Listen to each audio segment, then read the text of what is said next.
So I hope you World Warriors have been enjoying our look at the Street Fighter cartoon. Mostly because I'm in too deep and it's just too late to pull the plug on it now. I pretty much have to see it through until the end of the series. Get out of here! Still, I did want to take a brief look at another piece of Street Fighter related media from just a year before the initial run of the cartoon. A look at what Japan was doing with the Street Fighter property. We're looking at Street Fighter II, the animated movie.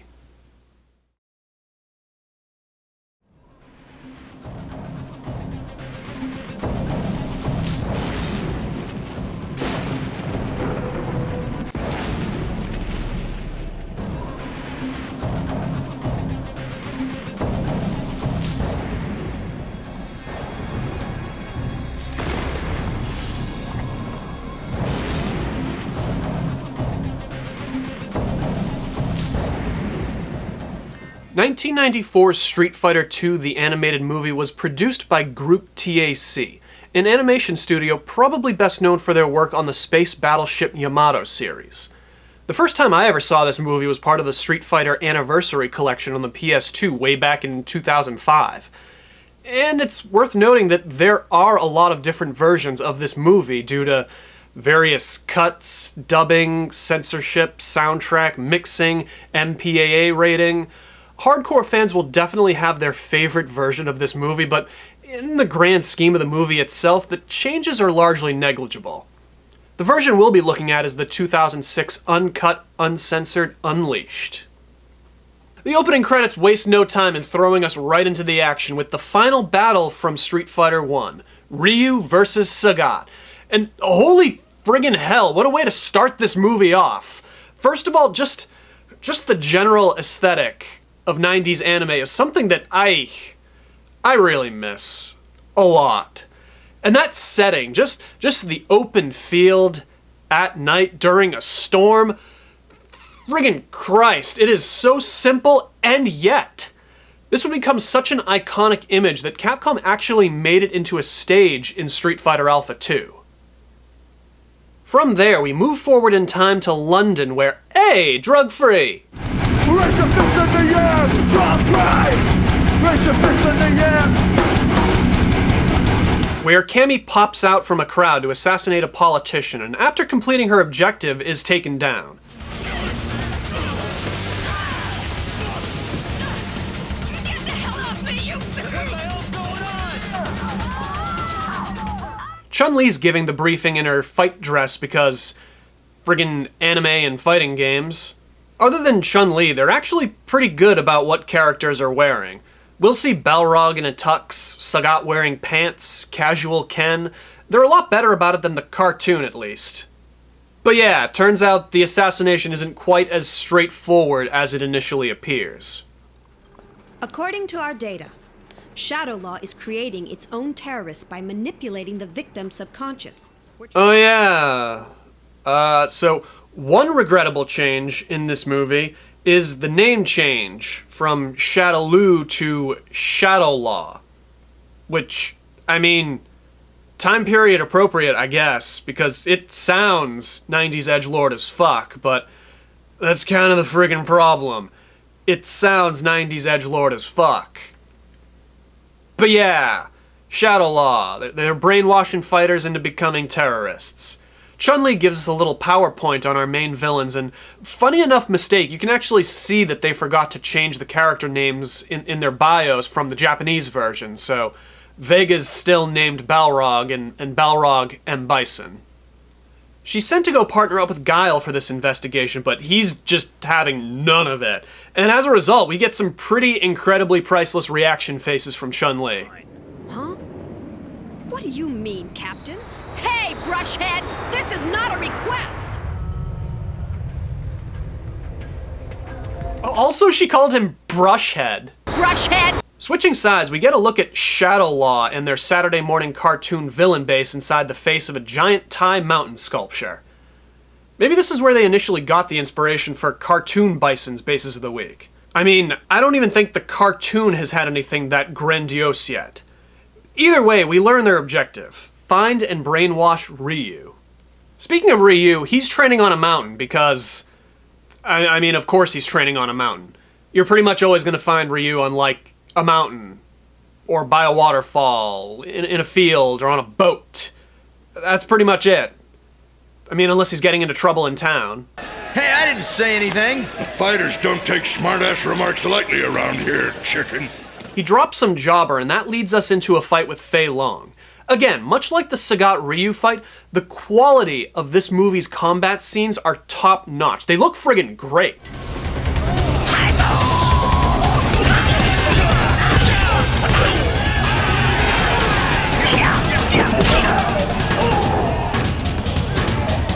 After the fight, Fei Long and Ryu reminisce about the days of Street Fighter 1, and Ryu learns about Shadowlaw and then proceeds to give us the worst line read of the entire movie. What's this Shadowlaw? What's this Shadowlaw? What's the Shadowlaw? This Shadowlaw. This Shadowlaw. This Shadowlaw. This. For reasons that are never explained to us, Ken and T-Hawk are fighting in some shady dockside warehouse. First of all, I know what you're thinking. yeah, I know. We'll do in every frame of T-Hawk in Street Fighter 2 the animated movie, okay? We'll do it, okay? We'll get to it. But seriously, T-Hawk's obviously there to fight Ken, but what the hell is Ken doing there? Either way, Ken wins and T-Hawk's all like, Finish it. Oh no, T-Hawk, you got the wrong franchise. Mortal Kombat's a few warehouses down. In India, we're treated to a quick little Akuma cameo as he's selling some oranges. He would have just made his Street Fighter debut earlier in the year.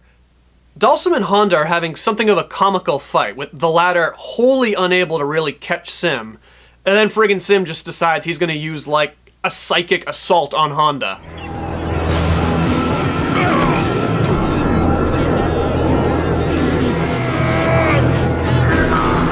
Pretty sure they're gonna nerf that for Super Street Fighter 2 the animated movie. Dhalsim would have won the fight too, but then Ryu's presence distracts him enough that Honda takes control. And then Sim just throws the fight because he's way too distracted to even continue. Hilariously enough, Honda actually decides to split his winnings with Ryu for unintentionally helping him win. Like, Honda's pretty great in this movie. Hey, man, half this money is yours. Money? Cash, my man. I might have lost the fight if you hadn't been around. So I haven't brought it up yet, but during every single one of these fights that we've seen so far, there's been Shadowlaw Spyborgs collecting data. And, I mean, it's a neat little effect, the way they scan various perimeters, but, like, some of the metrics are, questionable, let's say. Like, leadership? How the hell would they even calculate that? I mean, I do like that they continued the running gag regarding the secret of Chun-Li's weight, that, like, the Spyborgs can't actually determine her weight.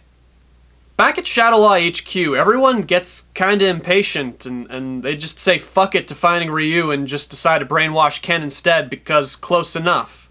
The whole scene's actually really friggin' weird. It's like everyone's just suddenly realizing Ken is a thing.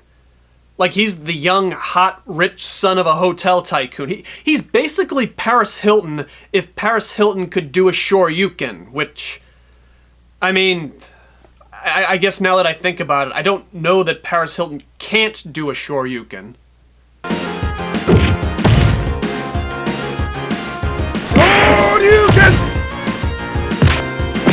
No, but seriously, not even just his background. Ken's an incredibly successful and talented martial artist, too. You'd think that at the very least that, like, Balrog or even Sagat would have heard of Ken. Even Interpol... Interpol... Come on, Brian, get it together. Even Interpol are like, oh shit, yeah, Ken. Shadowlaw's obviously going to go after this guy. Guile, you should probably head that way and go get to him first, eh? Alright, World Warriors, we've been having a lot of fun so far, but I just kind of want to take things down a notch, get a little serious. Is it more or less racist that they decided to give DJ like a 70s blaxploitation jive accent rather than just like a really thick Jamaican accent. Because that's what they did. Yahoo! They are some badass mothers. I am honored. It's probably more racist, isn't it? It's kind of the vibe that I kind of get from it. I mostly just think it's friggin' weird choice to give the character from Jamaica that accent, but you know, hey. I have a second question though. So when Zangief and Blanca are fighting in Vegas, what's going on with Balrog over there? Is that like just like a big fight boner the Balrog's got over there? Literally bursting at the seams? Okay, it's time to talk about the scene.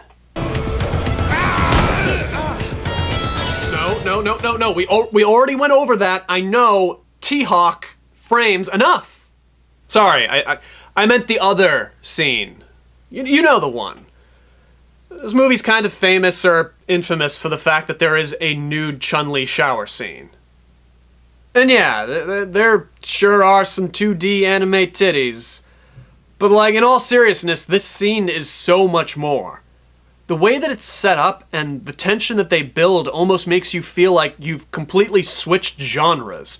From this action martial arts movie you've been watching for the last hour to a horror thriller. The open window, the voyeurism, the shadow on the wall, the phone ringing, constantly cutting back and forth between the erotic visage of Chun-Li's nudity and foreboding imagery of someone in the apartment with her. You're never given enough time to ever actually enjoy the sight of Chun-Li because every cut back to the apartment is an alarming reminder that she is in danger. And with every passing second, the dread wells up inside your chest as you're waiting for the other shoe to drop until finally...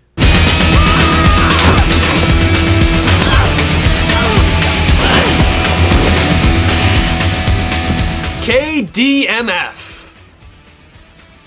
KDFMD? KMFDF. KDFMD. Wait, no, that's not. Shit, is it 5 letters? It's 5 letters, isn't it? Right? KFDFM?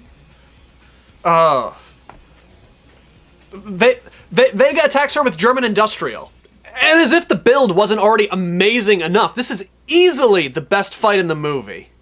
Vega comes off like a complete psychopath in this fight as he tries maiming Chun-Li, and then when she actually manages to land a couple blows to the face.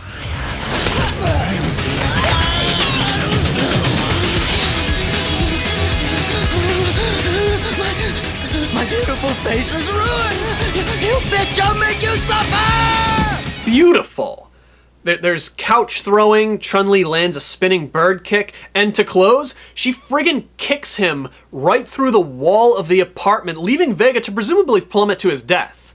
This fight. Go out of your way to see this movie for this particular scene alone. It's friggin' great. So, yeah, Shadowlaw kidnapped Ken.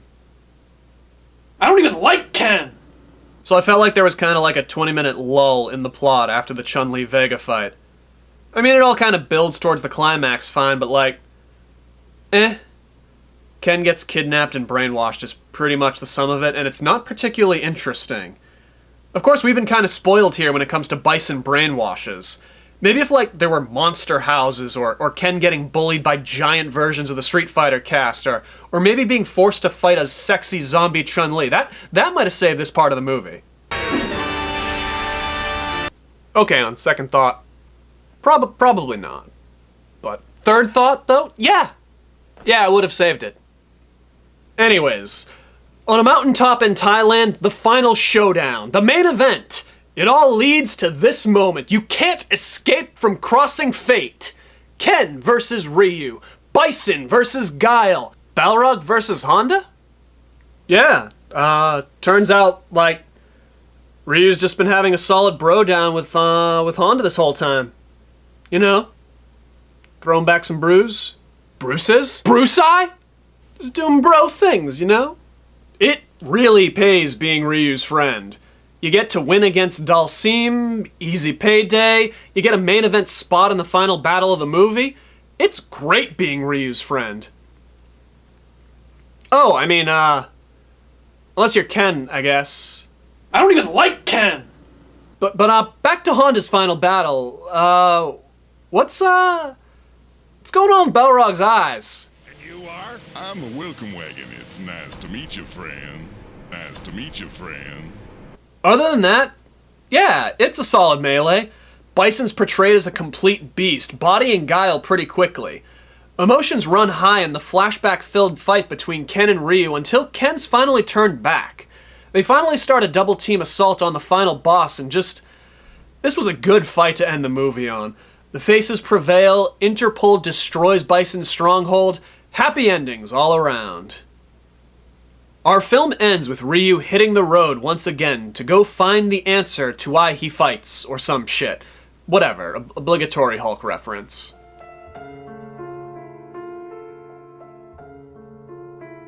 Unless you're watching the Japanese version, which has Bison suddenly come back with a friggin' Mack truck to try and run Ryu over.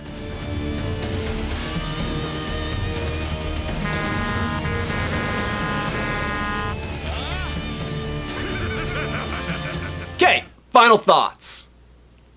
Considering the Street Fighter movie came out later in the year, and the American cartoon followed the next year, if fans of the franchise were looking for any kind of relatively faithful adaptation of Street Fighter, this was going to be it.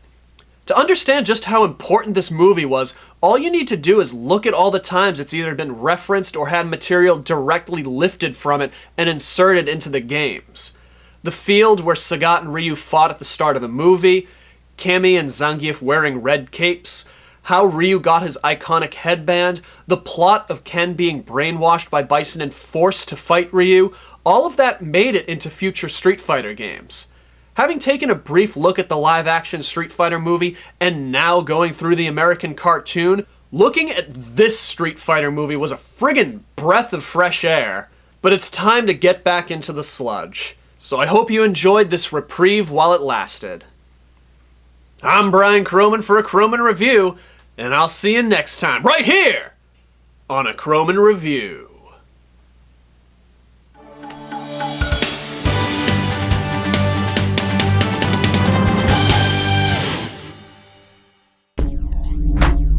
We await your return, warrior.